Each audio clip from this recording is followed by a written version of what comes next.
Okay. Hello everybody and welcome to the session Improve Your Presentation Skills. My name is Asaf. For those who don't know me, I'm from the Content and Training team. I've been in the business of training and education and learning for the past 15 years now. Did all kinds of positions: trainer, instructional designer, training manager, senior training specialist. And today I'll try to help you improve the way that you stand in front of an audience, the way you deliver a session. It is basically, this session was originally created as a workshop of 2 sessions, 4 hours each, and it is aimed at a large-scale audience, but still, you could take out from this session some best practices or tips and tricks for even deliver a session for 2, 3, 4 people. Okay, so anyway, it is relevant and you can benefit from it. So let's begin. Everybody knows that usually we start with this slide, the agenda slide. The question is, do we really need an agenda slide? What do you think? Is it necessary? Yes. No, yes. Yes. No, yes. Yes, no. Somebody care to elaborate, explain? Build a structure in your mind, like what you're going to see in the lecture. So Daniel is saying it is important to build a structure to the presenter or to And the audience. To the audience more, but also It is for the audience, okay? No, Galit? No, I mean somebody over there said No, something it's about- like you must have an agenda to help the person that listening to be more aware of what you're going to learn or to hear about, so it won't be. So what you're saying basically is that the audience needs to know what's coming. Yeah. Okay, they need to know what's planned. Okay. So we do need an agenda. The audience needs to know the agenda of the session or the workshop or the lecture, but it doesn't necessarily have to come in a shape of a slide. I could tell you the agenda verbally. Okay, I don't have to put it on slide, but the agenda is important, okay? So let's begin. Before you deliver the session in practice, okay, you have to prepare. So before the due date, when you're still planning the session, some questions that you have to keep in mind and you have to take into consideration. The first one would be, how much time was I allotted? That is important because it will affect the amount of content, the extent, the depth of content that I would like to deliver. It would affect the way, the method of delivery. Am I going to use some videos? Am I going to allow open discussion? Am I going to allow lots of questions, less questions? Okay? Is it going to be interactive all the way, only half the time? Okay, I need to know how much time I have to deliver the session. I need to know in advance about my audience. Is everybody from the same department, from the same team, from the same company? Does everybody know? Is everybody in the same level of knowledge in regards to the content that I'm going to deliver? Okay? Do I have experts in the audience? Do I have people who don't know anything about what I'm trying to deliver, what I want to deliver? Have they gone through such a session before? Did they hear this before? Okay, I need to know this in advance. It would help me prepare for questions that might arise during the session. Will help me define the level, the depth, okay, of the content that I'm trying to deliver. So it's very important to know about my audience. Now let's say that we have over here an orientation day for new employees, okay? And somebody was asked to deliver a session which is part of 4, 5, 6 sessions at the same day. So I need to know whether I'm going to be first, third, fourth, in order for me not to repeat content that somebody else is going to deliver. I don't want to get my audience bored. I don't want to overlap other sessions. I don't want to lose my audience, okay? In addition, another important parameter is to know whether I will deliver my session before lunch or after lunch.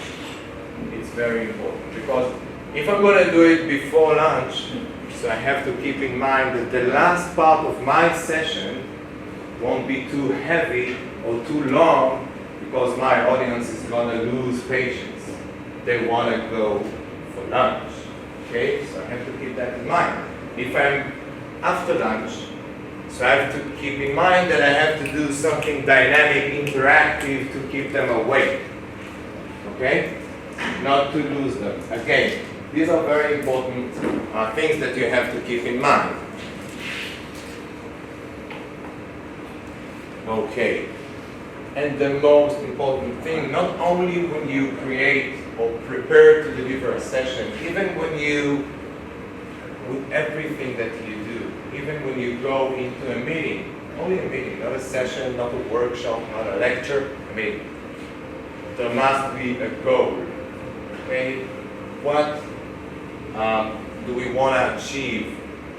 What would be the preferred outcome? What's expected? Okay, what my audience can expect from me to get from this session, okay? Main ideas of that session. A session which is built on firm sections or chapters or parts is more likely to be more effective, more efficient, more focused, more, okay, straight to the point. So when you plan your session, you have to define the goal of the session, the objectives of that session, and the building blocks, the main areas, the main parts of that session. And think about a situation where you were told that you're going to have, let's say, an hour to deliver your session.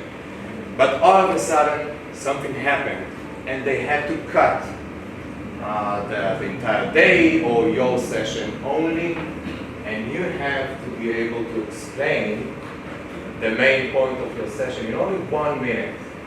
We used to call it back at Live Person the elevator pitch. I mean, it is not special for one company or another. I guess that you know that term. The thing is that you need to be able to explain your main goal, your main idea in 1 minute. Okay? There is another situation that maybe an executive or some of the organizers or your direct manager comes over and says, oh my God, I cannot attend your session. Please explain it to me in 1 or 2 minutes. So you have to be able to explain it in 1 minute. Okay? Questions so far? Comments? Moving on. Still preparing, still before the session. Okay. let's say that if you have to deliver a session which is your expertise, which is the thing that you do on a daily basis, so fine. I guess that you know what to deliver and how to deliver it.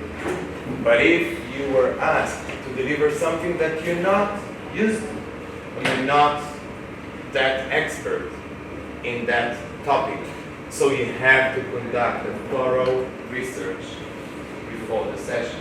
Okay? You have to be prepared for questions, all kinds of questions, all kinds of comments, all kinds of, from time to time you run into people within the audience that are looking to mess up your session. Not even deliberately, but to ask a question which is not in the, let's say, in the main path of your session. So the better you know the material that you're going to deliver, okay, and to a deeper extent that you know the content that you're going to deliver, the better your chances are to do it properly, okay? So you have to prepare content-wise. Write notes, even if your session is not supported by a PowerPoint presentation, even if you just talk verbally. Prepare notes, because you can get to a point in the middle of your session that you freeze from all kinds of reasons. You freeze. All of a sudden you forget the next line, you forget the next chapter, the next topic. So it's better if you have a piece of paper to take a look at and to get you back on track. Not like, oh my God, what am I doing now? I have no idea. Okay? So write notes, bring it with you. Okay, that is cute. Practice with somebody who knows the material. Why is it so important to practice with somebody who knows the material? He knows, they know what questions to ask. What else? They could help you point out any issues before the live show. Anyone else has an idea? Why is it so important? It helps you. That's the closest simulation you can have. The close, okay, a dry run, which is very important before the live act. The main reason is that using somebody who knows the material, who knows the content, will help you verify, make sure that you didn't miss anything, even one bullet of the content that you would like to deliver. Michal, you are right. And practice with somebody who doesn't know the material at all. Why is that so important? So you need to know that he understands what you're trying to do. Right. So when you take somebody who doesn't know the content, okay, in advance, so this way you can make sure that they get what you try to deliver, they understand, you deliver your message and what you try to. So it's important to do that as well.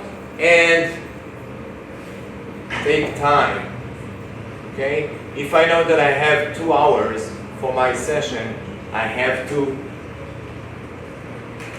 take time and try to deliver it in 2 hours exactly. And let's say that I succeed, what do I do next? Do it again. So I succeeded twice. What do I do next? Again. Okay? If you succeed delivering your session 2-3 times, exactly, let's say, okay, you deviate in like 2, 3, 5 minutes, it's okay. But if you deliver it once in, let's say, 90 minutes, an hour and a half, and then 2 hours, something is wrong, okay? So you have to check it. And prepare backup. What does it mean?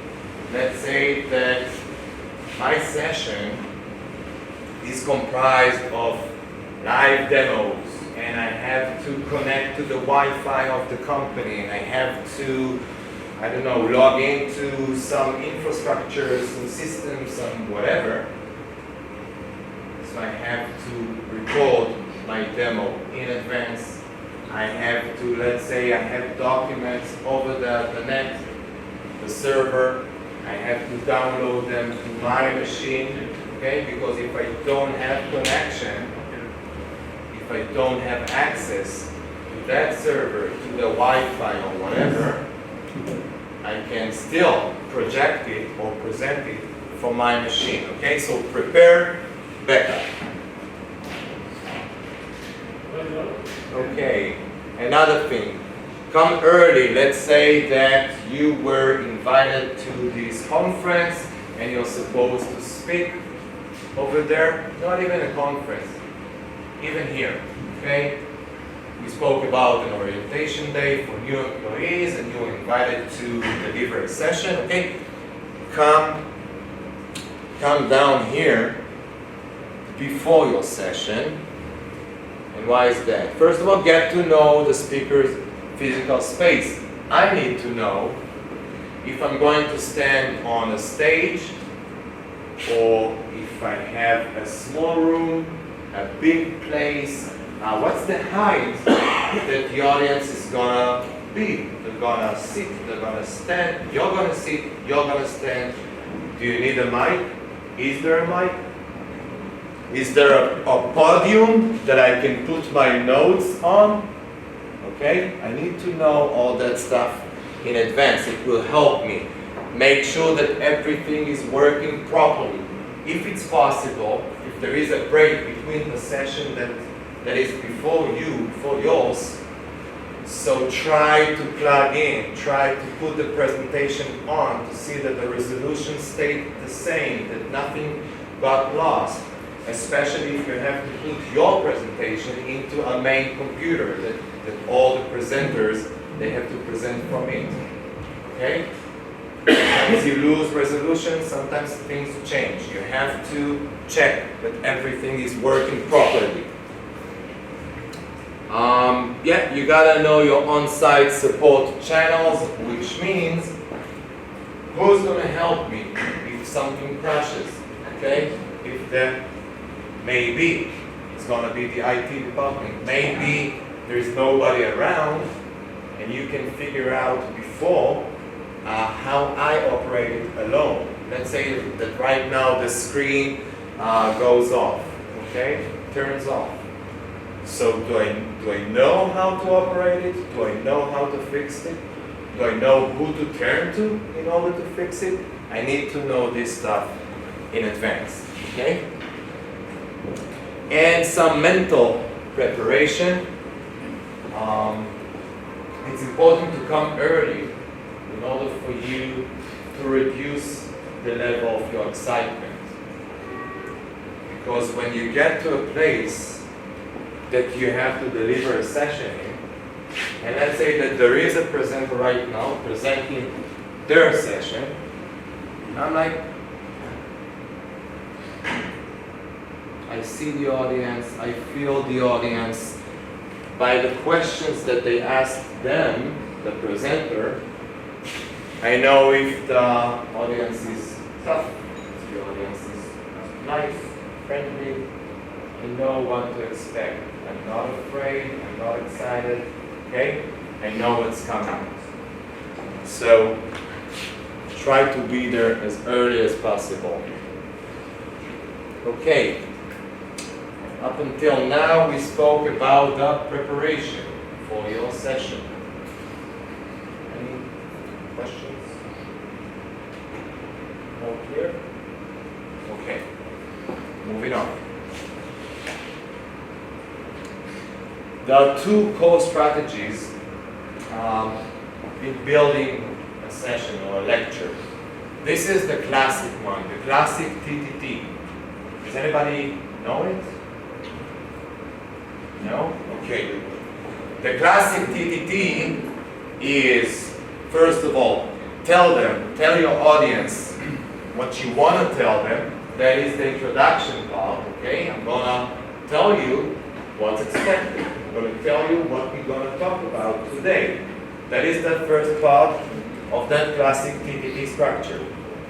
Then the middle part, the body of the lecture, is tell them what I'm doing actually right now, okay? At the beginning I told you, we're gonna do this and that, we're gonna talk about this and that. That was the introduction. I told you what I'm going to tell you. Now I am telling you, okay? So that is the body of the lecture. Then at the end, at the summary part, so I'm telling you, I will tell you what I told you, okay? Just to recap, just to summarize, okay? Just for you not to be confused, not to be, wait a second, they spoke about so many things. What's the main message again? What am I supposed to take out of this session? So I'm going to tell you at the end what I told you, okay? So that is the first one. What do you think? Should I use this structure? Do you find it effective? Do you find it? It's a good structure. I think that when in the middle part, when you tell them that the body of the content, you need to if you have a lot of topics, you make sure at the end of the topics, ask questions like you do now. That is great. What you just said, that is great, because that classic TTT is comprised of small TTTs along the way. You're right. Every time that you finish, let's say that you have lots of topics to go through, okay? So every time that you finish a large topic, you do conclude it, you do summarize it, whether by asking questions, asking the audience questions, or letting the audience ask, or conducting an open discussion, okay? Yeah. Anyone else about that structure? Do you find it effective? Do you find it? Sometimes you can reduce the first and the third part. For example, in reading, you can send in the invitation, the first part, the introduction, what are our purposes, agenda, etc. So during the meeting, when you don't have a lot of time, you can start just with the second part. And then, instead of summarize the meeting during the meeting, you can summarize it. So you usually do that when you're under time restrictions.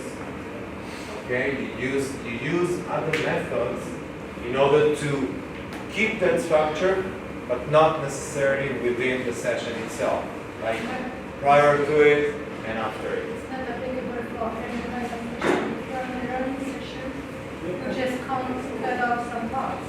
Yeah, it's mostly So, used. I mean, I don't have it. So you A disagree? couple of parts, if we are a group of people that know each other, and we know what we are going to do, and we know our goals, etc., and we are very focused. So we can skip these parts and put them in emails or invitations or something like that. This is a very formal. Yeah, I don't agree with you because I believe that especially for the summary part, it helps you to make sure that everyone is on the same line, there are no misunderstandings and so on. So I really believe that from my experience that it's summarizing the end of your meeting or your session and so on will help you also, as you say, to make sure that you don't forget anything, that your audience also is on the same page, that means that they didn't miss anything and so on. And putting that in a mail, I think increases the chances to miss something, to deepen the misunderstanding, if any, and so on. So I really do believe that this is something that you should do very special case, maybe as you say, with people you are working with, and they have the opportunity to come to you afterwards and so on. But if you are really in a learning or training session of people you won't have the opportunity to see after, I think it's kind of Okay, let's talk about the main alternative. Okay, there is an alternative which is well known okay, in the industry, and that is the alternative TTT. What does it say? First, you tell them the conclusion, right in the beginning. I tell you the conclusion. Let's say that I want to talk about obesity. Okay, my session is about obesity. So if I go with the second structure, so I would tell you right at the beginning that obesity is preventable. That is the conclusion. I start with the conclusion. And then at the middle part, the body, so I explain to you, I tell you how I got to this conclusion. Okay, apparently I will use some researches, some empiric data, facts, figures to support the conclusion that I just told you about at the beginning of my session. And then at the end, I will tell you what you need to do with my conclusion that I presented at the beginning of my session, okay? As I told you, obesity is preventable, so the call to action at the summary would be, okay, I would like every one of you to choose a friend who is obese and try to help him get over it. Just an example, okay? Just an example.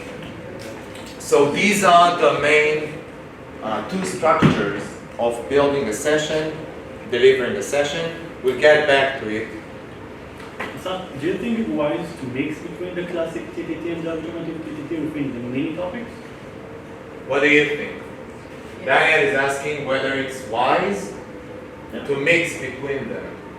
Yes, because if you, like you said, we're also dependent on the audience and the time that we're doing the presentation. So if you can start the presentation, in lunchtime, after lunchtime, for example, then you would like to start with something that's, interactive. It could be like a demonstration or a demo or even, I don't know, a question, something that's going to make people start to ask and be interested, take part. Okay, great, excellent. Anybody else? What about mixing these two methods? What do you think? How do you feel about that? I think it depends on the timeline. If you have a very short session, then the conclusion would be much better because we don't have enough time for interactive session. But if you have enough time, both of them are very good. Okay, so the answer is, thanks. The answer is that, all the answers were correct. It is not black and white. You can do whatever you would like with your session, but you have to take into consideration the time restrictions that you have, the character of your audience, the timing of that specific session that you're delivering during the day. There are all kinds of elements that can affect your decision how to do it. If you know them, if you prepare well, so you must know them, all these obstacles, challenges, restrictions in advance, and then you can decide whether to mix the methods or to stick to one of them. Okay? It's up to you. Okay, so every session, every lecture, every workshop has the same structure. Okay, give or take, introduction, body, and summary. Let's start with the introduction. Main techniques for introduction of a session. Current events. You can start your session with talking about current events for like 2-3 minutes, not more than that. It depends on the length of your session. What's some do's and don'ts that you need to have? Don't make it.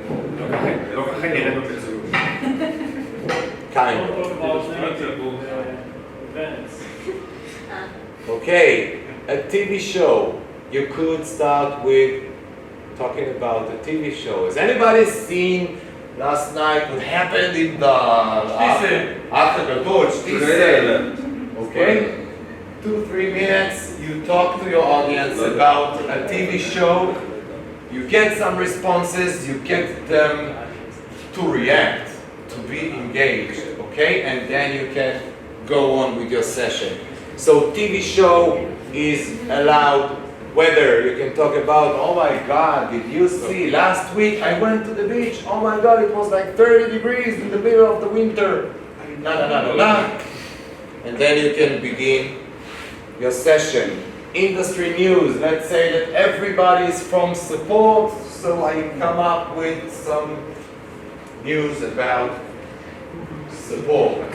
Or R&D, I talk about some new feature, new startup, new whatever, okay? Industry news.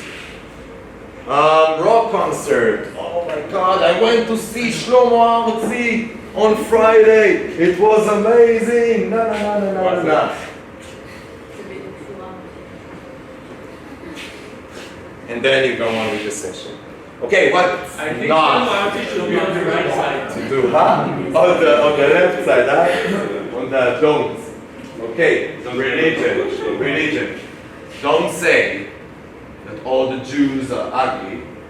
Don't say that we have to fight all the Muslims. That's racist.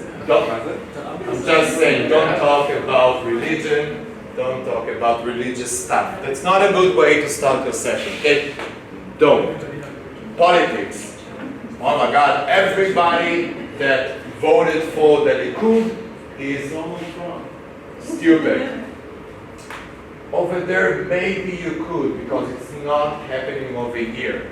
But talking about the parties in Israel and fighting with people over politics, don't do it. Sports. Oh my God, it's Beitar Yerushalayim. That's the same as religion. Don't. You could talk about other leagues. Paris Saint-Germain, Manchester United, maybe. But not It's like a TV show. at the same country. It's like a TV show. Football. Yeah. It's a show on TV. For Beitar Yerushalayim fans, you can get killed. You can get killed. You know, Beitar Yerushalayim, Bnei Yehuda. Don't try it. Don't. You want to say something? Yeah, I think that if you put sport on the negative side of the table, you should put also arts, music, and so on, because, like, if you take it like this, it can be as offensive than sports. No, what I meant to say, you see the examples that I bring. I mean, if you want to talk about sports in general, fine. Just don't say these Beitar Yerushalayim fans are crazy. Don't do that, because you cannot know if somebody from within the audience is a Beitar Yerushalayim fan. Okay, that's what I meant. You could talk about sports, but generally, or like, okay, don't make. Not take zero position. Right, exactly. Thank you. Okay, what else? These are the main topics that you would like to avoid, maybe. Facts and figures. Let's say, okay, back to the same example that I gave before. Okay, let's say that I have to deliver a session about publicity. So I can start my session with facts and figures. Okay? What are the benefits